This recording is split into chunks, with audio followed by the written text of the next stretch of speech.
Welcome to another edition of the Invisible Wheelchair Interview Podcast.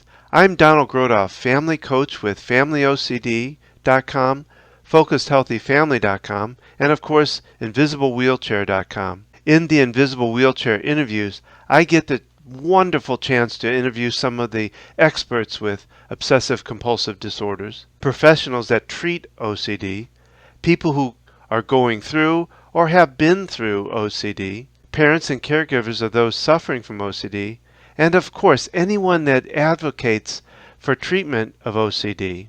My goal of these interviews is to inform people on all aspects of OCD and bring about awareness of obsessive-compulsive disorder. The content, information, resources, and ideas that are talked about and brought up here in these interviews are not necessarily the views and opinions of myself, Family OCD, Focused Healthy Family, and Invisible Wheelchair Podcast, and I always recommend to seek additional professional help in finding solutions for yourself. You can find out more about me at FamilyOCD.com, FocusedHealthyFamily.com, and InvisibleWheelchair.com.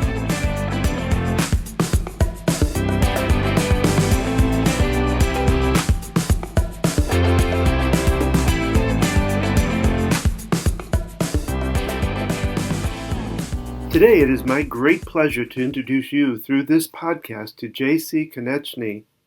She is the creator and podcaster of the Brain Inflamed Podcast. She's the former executive director of the PANDAS network. She's an advocate and researcher in the areas of PANDAS, PANS, and autoimmune encephalitis, and a mom of 2 children dealing with PANDAS and PANS. In our podcast, she shares her own story and a great deal of vital information about PANDAS, PANS, and autoimmune encephalitis. So let's go to the interview now.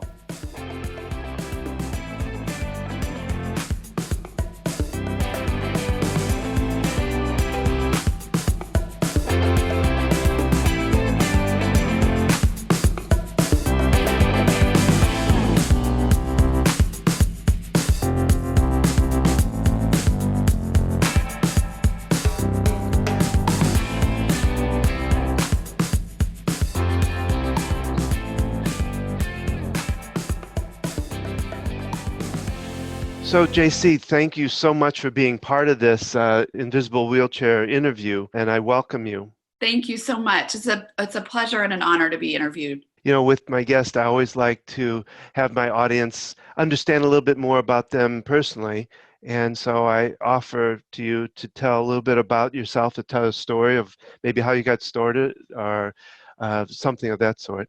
Sure. Well, I believe the overlap between my story and your podcast is really the topic of anxiety and OCD. And my experience with that started many years ago, actually, almost 6 years ago now, when I picked my young kindergarten-age daughter up from kindergarten, and she reported that she couldn't really breathe, that something was stuck in her throat. And that set us on a really 2-year journey of trying to discover what was wrong with her. What she was describing is the inability to swallow caused by a disease that she's now been diagnosed with, autoimmune encephalitis. At its onset, we noticed extreme anxiety and OCD around this one symptom of swallowing. And over the course of that 2-year period, her condition really deteriorated. She would have these almost seizure-like attacks. They're kind of a blend between a seizure and psychosis and a panic attack. You really kind of lose her. She's not really there mentally, just screams and says that she feels like her brain is being squeezed or like it is on fire. So as you might imagine, we were absolutely terrified. We went down several paths, saw many therapists, psychologists, psychiatrists, tried a bunch of medication, sought the help of our pediatrician. Very fortunately, almost at the 2-year mark of going down this path with her, we showed some video of one of these attacks to a psychiatrist, and he said, "I'm sorry, I missed what you've been describing. Seeing it visually has really shown me I think there's something organically wrong with your daughter's brain. I don't think that this is a psychiatric condition or something she has any control over. I think you should seek the help of a pediatric neurologist. So at that point, we went into the hospital and had a bunch of tests done, MRI, lumbar puncture, I think the order for the blood test was several pages long. And unfortunately, we're discharged with no clear answers. And so again, very frustrated. And then we, again, very fortunately, were introduced to a local physician who has 3 children who have something called PANDAS. And she had heard our story and said, I think I know what's going on with your daughter. And so she referred us to an excellent pediatric neurologist, Beth Latimer, who practices in Washington, D.C. at Georgetown. And she was able to diagnose our daughter with PANDAS. So she received treatment. Her first treatment was an IVIG, or intravenous immunoglobulin therapy, and that modulates or changes the immune system. And we saw great results with that treatment. Really, it was at that point that I became convinced, okay, this is really what she has, because we saw such a abrupt recovery in her symptoms at that point. All of the anxiety, OCD, these attacks, all melted away within the period of about 2 weeks. In that, you mentioned PANDAS, and I know with PANDAS comes also the idea of PANS, and then autoimmune encephalitis is something I think just recently has started to stir up. Could you possibly help define those for the listeners? It's certainly a confusing topic, even to those who specialize in these diseases and are part of the communities. I'm happy to explain. The thinking now is that PANS, PANDAS are really subsets or types, if you will, of autoimmune encephalitis. And all autoimmune encephalitis means is that the body is attacking itself, causing encephalitis or swelling in the brain. So in PANDAS, and PANDAS is an acronym that stands for Pediatric Autoimmune Neuropsychiatric Disorder Associated with Strep. So it's quite a mouthful. Yeah. So really, I like to think of it, and it is, a subset of autoimmune encephalitis where strep is infection, if you will, that kicks off the disease process. So said very simply, a child gets strep throat, their body responds as it should. It starts to build antibodies to that strep, which is what we want, attacking that strep, getting rid of it. But unfortunately, in the PANDAS process, the child's body continues to produce antibodies. Those antibodies don't have anything else to attack, so they become autoimmune. They cross the blood-brain barrier and attack the child's own brain, causing swelling. And what we see in these kids is a pretty abrupt 3 to 4 month period of a development of OCD, extreme separation anxiety, movement disorders such as tics, for example, and these can be auditory tics or movement tics. So we'll see shoulder shrugging or tics in the face, just a couple of examples there. Sometimes children will lose the ability to hold their bladder, so they'll start to wet the bed where they had been toilet trained before, or they'll be running to the bathroom very frequently because they feel like they need to urinate, but they actually don't.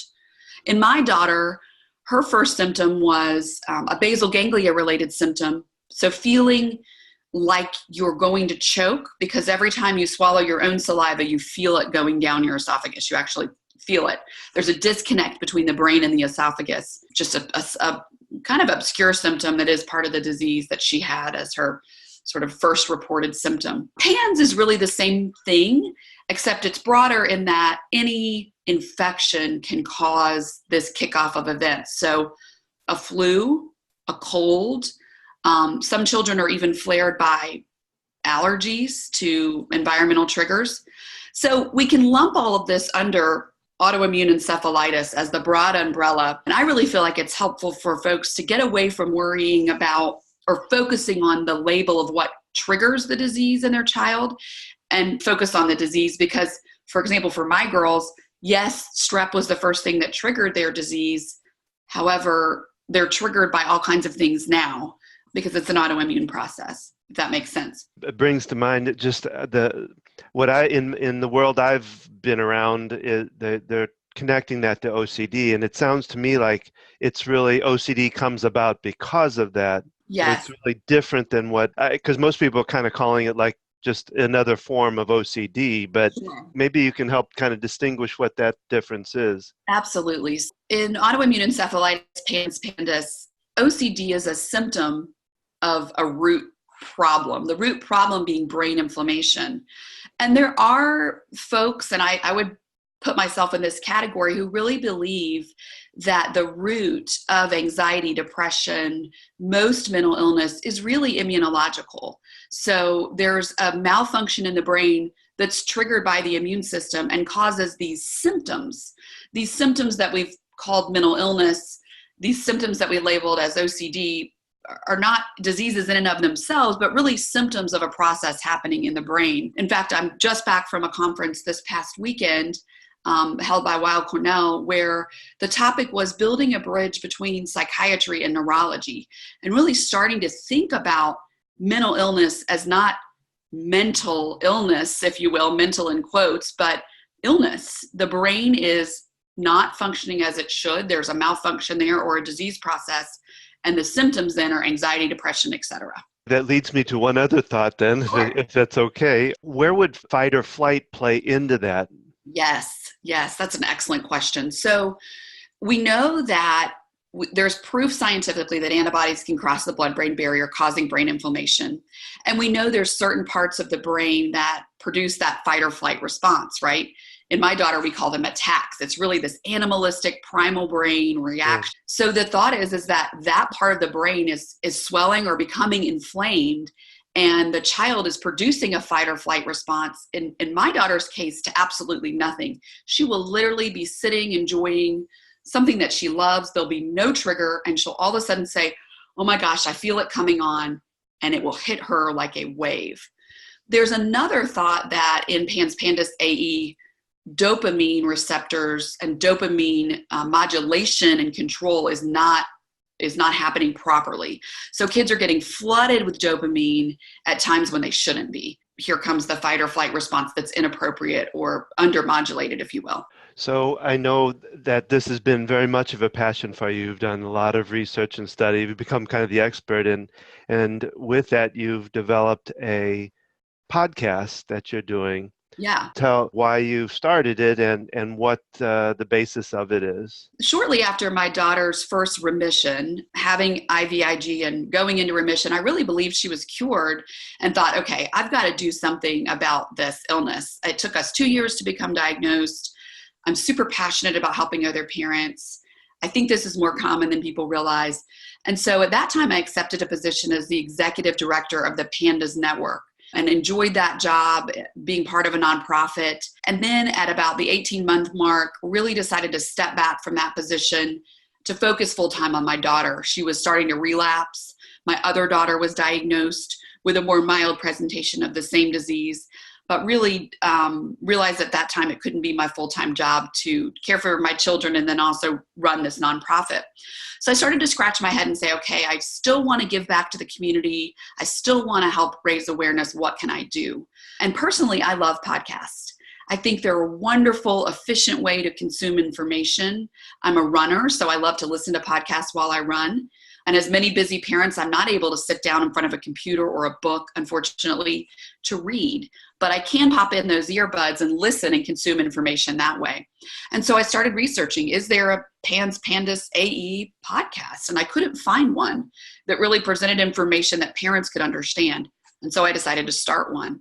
It's not a full-time job for me. I'd say it's certainly in the hobby phase, but I enjoy recording information and interviewing people for parents like me who are searching for answers as part of their journey to help their children. Once again, something, as you said, has triggered another thought. Curious, because in my own family, my daughter went through it first, Sure. and then my son came about with again milder version of it.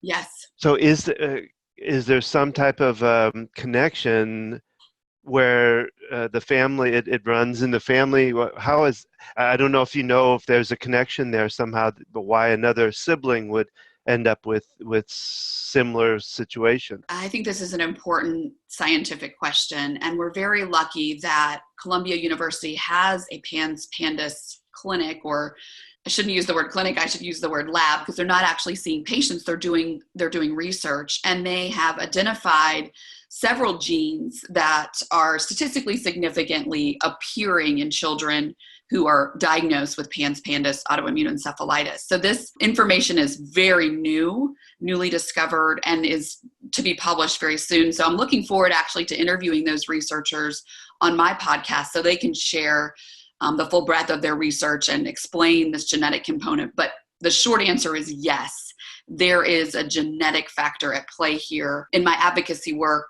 if a family has more than 2 children, so 2 or more children, and one of them has PANS, PANDAS, there's almost always another child in the family who has it as well. Does that have any indication as to how the parents might have had something like that? Because I wonder about myself. Oh my gosh, did those things I did back then, were they some sign of that? Is there any indication towards that? Well, I think the idea that it's genetic points to the fact that perhaps it is something that's passed from a parent. We don't know that. I can't say that for a fact unless we did a genetic study looking at families, which are being done. However, I have the same thought myself. I had little quirks and little OCDs as a child. I had a lot of strep throat, and then I had my tonsils out, and those things seemed to disappear. But I can only see that looking back at it, right? It wasn't as disruptive as it has been for at least my older daughter. My older daughter's disease is not something you could just push through or cope through. It really shut her life down. And so I believe that there's something going on with our immune systems in today's day and age that wasn't going on with us. Is it GMOs? Is it vaccines? Is it neurotoxins that are in our food and water? I could go on, and I could get really down a rabbit trail with that. But something is going on. I know that for sure. Probably all of the above in some way, Agreed. Again, you being kind of the expert. And do I call that as far as just because of the research you've done, or do you have a degree, a degree in this somehow, that the expert title comes to you via the degree, or just being a mom who has researched the heck out of this? Yeah, it's funny. There's a doctor that I'm friends with that says no one researches like an autoimmune encephalitis mom. They do more research than the FBI. So yeah, I think an expert is a title that makes me blush, and it's a kind title. I do kind of ironically have a pharma background. So I sold antibiotics and antipsychotics. Of course, I don't work for a pharmaceutical company anymore, but I do have a background. I'm well-trained in how antibiotics work and the different antibiotics that are available and how infections are treated. And then also in psychiatry, I sold Risperdal, which is an antipsychotic that treats psychosis. And so of course, spent lots of time chatting with psychiatrists and learning about psychiatry. So as far as PANS, PANDAS, and autoimmune encephalitis goes, I would say that many doctors that I meet with, I know more about the topic because they're focused on many diseases, and I'm focused on just this one. So it's easy to be an expert, right? When you're just focused on one thing. And what I've found, and I think I've tried to pull together, is it was really hard to find those resources. I think it's getting better, but it's still got a long way to go to really being able to find the right therapists that know, when you're dealing with something like this, to really understand it and know how to work with it makes a big difference. Yes. So, any special news about this PANS and PANDAS that you want to share with the audience? Sure. Well, I think the idea that we do have some genetic markers work that's going to be published soon is very exciting for our community. One of the things that our community struggles with is lack of diagnostic evidence, right? This is a clinical diagnosis, and it therefore can be dismissed very easily by physicians, but also by insurance companies. So having a genetic marker, kind of being able to prove that you have this disease, and then also having a blood test, a biomarker within the blood, will be very important for our community. And it's encouraging to me that research is being done, and we're very close to having identified a biomarker. And then of course we'll have to develop a test that can be used by the public in general. I think another thing I'd love for your listening audience to know is that this truly is, in my opinion, autoimmune encephalitis is truly the intersection between psychiatry and neurology, meaning this disease has to be addressed by a medical perspective, but also by a therapy and a classically psychiatric perspective, if you will. So we can't throw out psychiatry when we're dealing with this neurological disease and just treat these children medically, which is a mistake that actually I made as a parent, is really focusing on immune modulation for my daughter, immune suppression, but not providing the therapy and even some of the medications that can, and when I say medications, antidepressants or psychiatric medications that can support healing on that side of the disease. So it's really a whole brain approach, if you will. We know that neurons that fire together wire together. So years and years of thinking a certain way because of a brain disease can create a pattern of behavior that has to be broken with therapy. And I do think that in our community, parents tend to lean towards one side or the other. They're heavy in the therapy, but they don't do the medical, and vice versa. So I know that we've had success with our children hitting the disease from both angles, and I think it's expensive, but it's important. And I also would add into that the idea that not only therapy for the person, but for the family or the community that supports that child, that adult for that matter too, because that there is a lot of anxiety that goes along that spreads out to the family. And like you said, if we have another child that could be, we have one that hits and has the problem that we might want to be aware of, that others could have that come about and do some pre-work to help slow that or stop that, have the knowledge that there could be others in the family that could have the same situation happen. Just be prepared for that, in other words. I think what you're speaking to is interesting.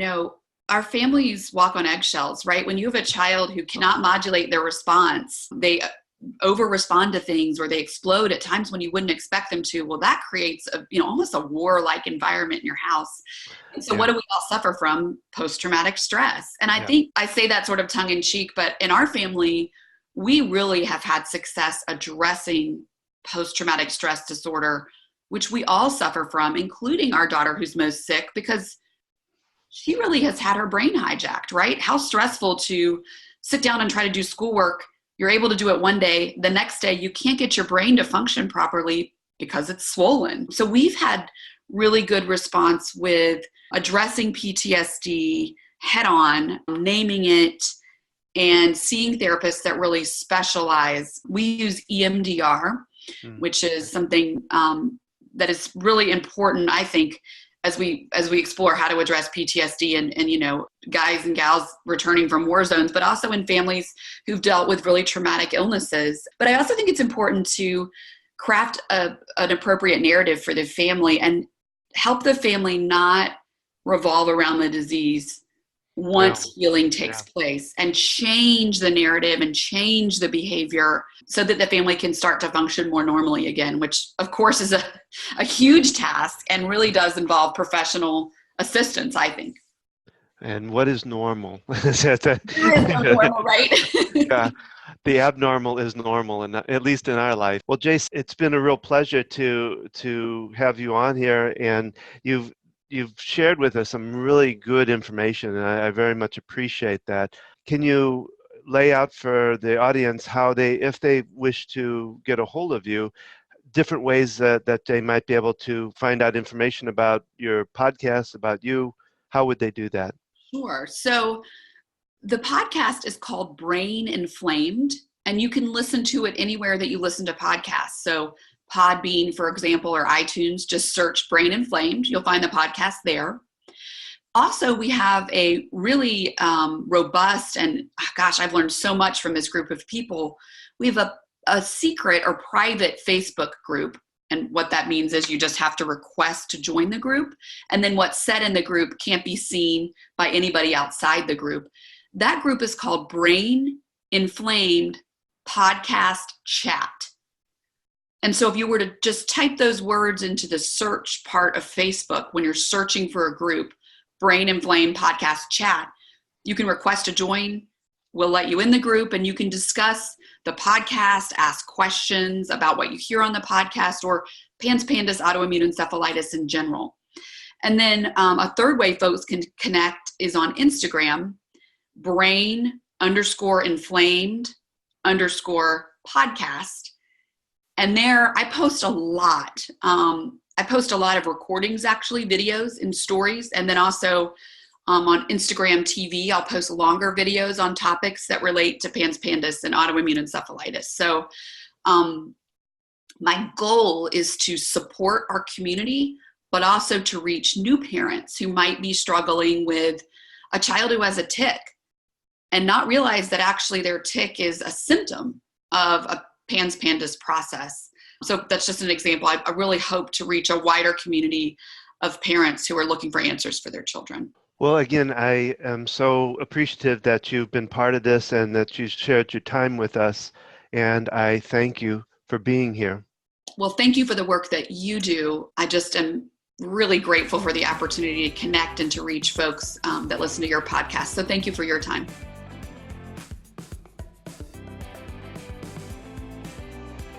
That concludes this podcast. Please leave me a comment or question below.